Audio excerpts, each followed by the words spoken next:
So this is Deli Style Roast Beef. And you can really cook it up any way you want. You could do it out on the grill, the smoker. We're gonna be doing it in the oven today because that's a very simple process to do. But really it's just about getting it to the temperature we want internally. But before we get to any of that, we gotta get our roast seasoned up. So let's make a rub. We're gonna start with a tablespoon of kosher salt, half a tablespoon of a coarsely ground black pepper, half a tablespoon of granulated garlic, and a teaspoon of smoked paprika. I'm just gonna mix this up in here. You can put it in a shaker bottle if you want, but I'm not gonna be doing that today. Already smells good. Let's get our roast out here. So what I'm using today is eye of round. Now you can use pretty much any cut of beef you want, but really these leaner cuts work the best. Eye of round, bottom round, things like that. You could even use top round, which is marketed as London broil. It's just gonna be a much narrower cut because it's thinner. This eye of round roast gives you sort of that good deli size slice. You can even get them bigger than this, and if you can, that's great, but this is about the size I want. These are trimmed up pretty good right here, you can see. If not, go ahead and trim off any excess fat and any of that silver skin. First thing I wanna do is hit these with a little bit of olive oil, just as a good coating on the outside. Just a little drizzle on each. I'm gonna go ahead and rub that in, get it off the tray, and now we season. Just a decent coating all around here. Doesn't have to be heavy.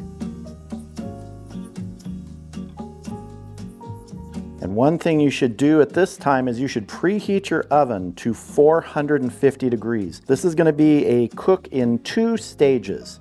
We're gonna go for 15 to 20 minutes at 450 degrees. Then we're gonna lower the temperature to 300 degrees. The ultimate internal temperature we're gonna be going for on these today is about 130 to 135. I wouldn't go above 135 because these do really well as roast beef when they're in that medium rare range.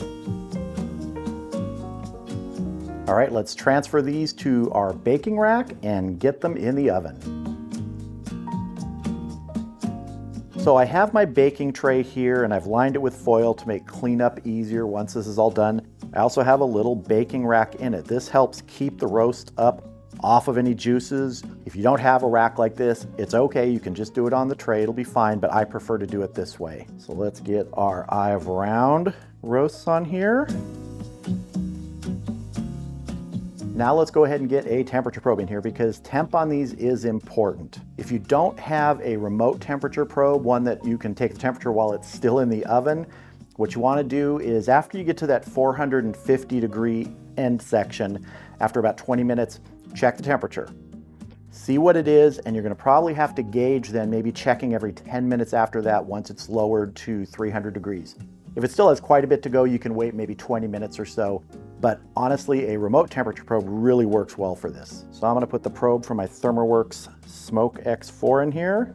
Just gonna try and get down to dead center. That's showing about 37 degrees. That's perfect. So let's go ahead, get these in our oven.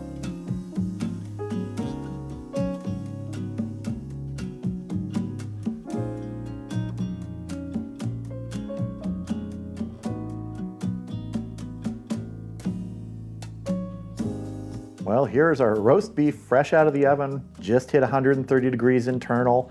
And now I'm gonna let this sit right here and cool for about 30 minutes.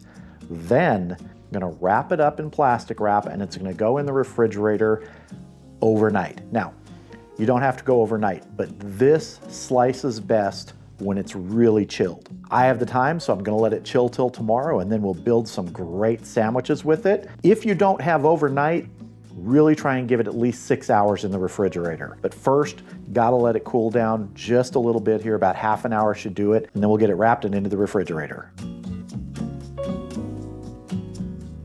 So our eye of round roasts have been resting for about 30 minutes now that they've cooled down. We're gonna wrap them up tightly in some plastic wrap so we can get them in the refrigerator.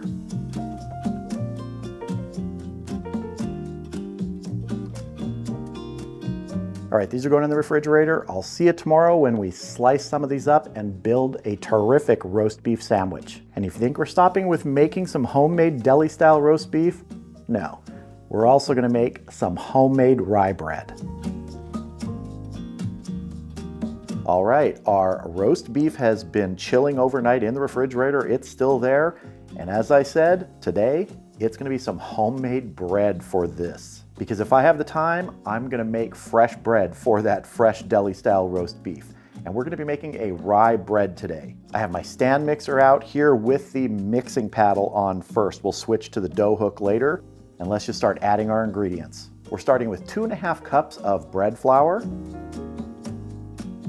1 1/3 cups of rye flour, 1/4 cup of potato flour, 2½ teaspoons of instant yeast, 1½ teaspoons of kosher salt, 1 tablespoon of granulated sugar, 1 1/4 teaspoons of caraway seeds, a tablespoon of Dijon mustard, 2/3 of a cup of warm water, just sort of lukewarm water, 3/4 of a cup of dill pickle juice, 1/4 cup of vegetable oil. Now I'm just gonna mix this on low speed until it's sort of clumpy. Bring my mixer bowl up and we mix.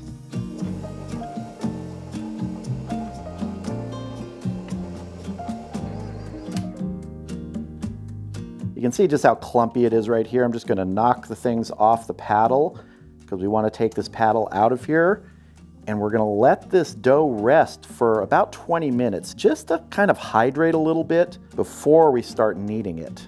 Just wanna try and get everything I can off of the paddle here. Get all this goodness in the bowl.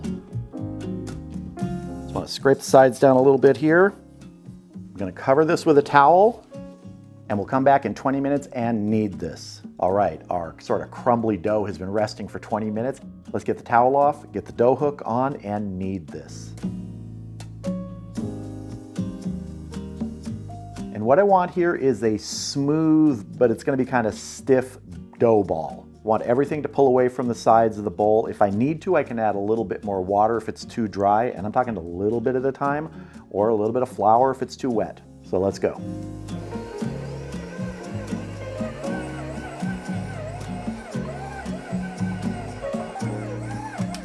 I can tell after about a minute of kneading here that it's a little bit dry, so I'm gonna add a teaspoon or 2 of water.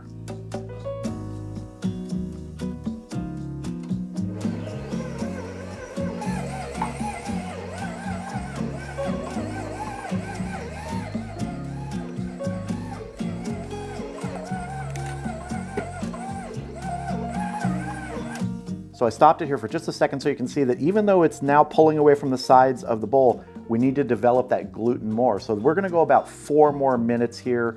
I just use speed 2, which is a good speed for kneading dough.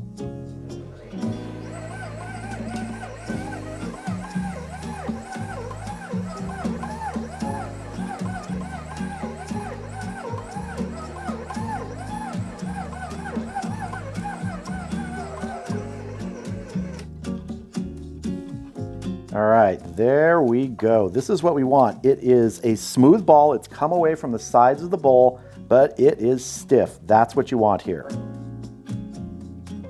And you can see it has got a lot of stretch to it, a lot of gluten in there. Let's get all of this off of our dough hook, get it back in that ball. Now we're gonna get this out of this bowl and transfer it to another bowl that has been sort of greased lightly. I'm gonna use an olive oil spray. Then we're gonna cover it and let it rest for 2 hours until it rises quite a bit. So I'm just gonna give this a quick spray of olive oil, get our dough in here, roll it around, cover this, and I'll see you back here in a couple hours. All right, our dough has been rising for 2 hours now. Let's take our plastic wrap off and get this ready to go in the pan for the second rise. Now it's puffed up a bit, and what we want to do is we want to kind of deflate this a little because we're going to be forming this into a log shape and it's going to go into the pan. So let's take this out of our bowl here and go right on the counter. Got enough oil on this here. So we just want to press it down, kind of deflate it, and we're going to form it into a log. You set this aside for a minute.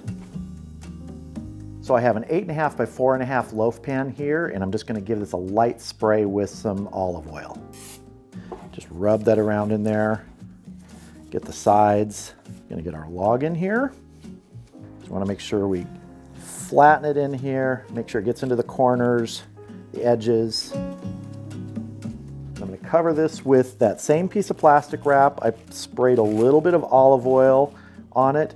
We're not going to seal this tightly, we're just going to tent it like this, and this is going to rest for an hour and a half. So I'll see you back here in 90 minutes.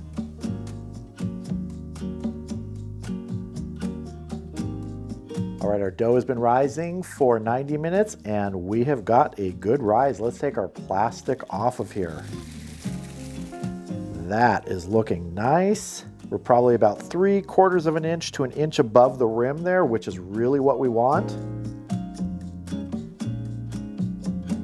Now my oven is preheated to 350 degrees.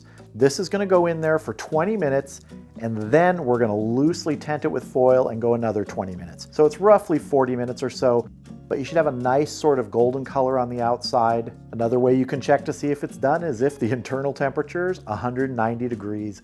You know, if it's a little more than that, that's fine. But this is absolutely ready to go in there. So let's make some bread.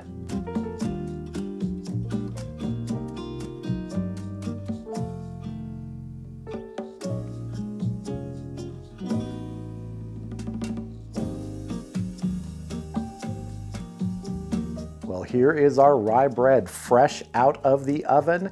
It took about 26 minutes actually, and that's why I like that internal temperature method of knowing when bread is done. Every oven is different, conditions can be different, and a recipe that says something's gonna take 20 minutes or 25 minutes or 30 minutes can be off by several minutes just because of your oven or conditions. And this loaf of rye bread, which is a sandwich rye, it's not a dark rye bread, I'm gonna let this cool here for about 10 minutes, then I'm gonna take it out, I'm gonna put it on the rack, out of the pan, and it's gonna cool for about an hour. Then I'm gonna slice it up, toast it, and we're gonna get to making our roast beef sandwiches.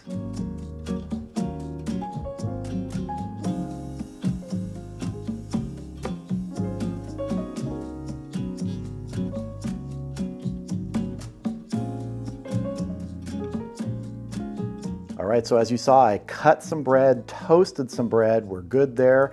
It's now just time to slice up some of our roast beef, and well, I broke out the slicer for this. That's probably a little too thin, but gotta take a taste. That's really good, but I am gonna make those slices just a little bit thicker.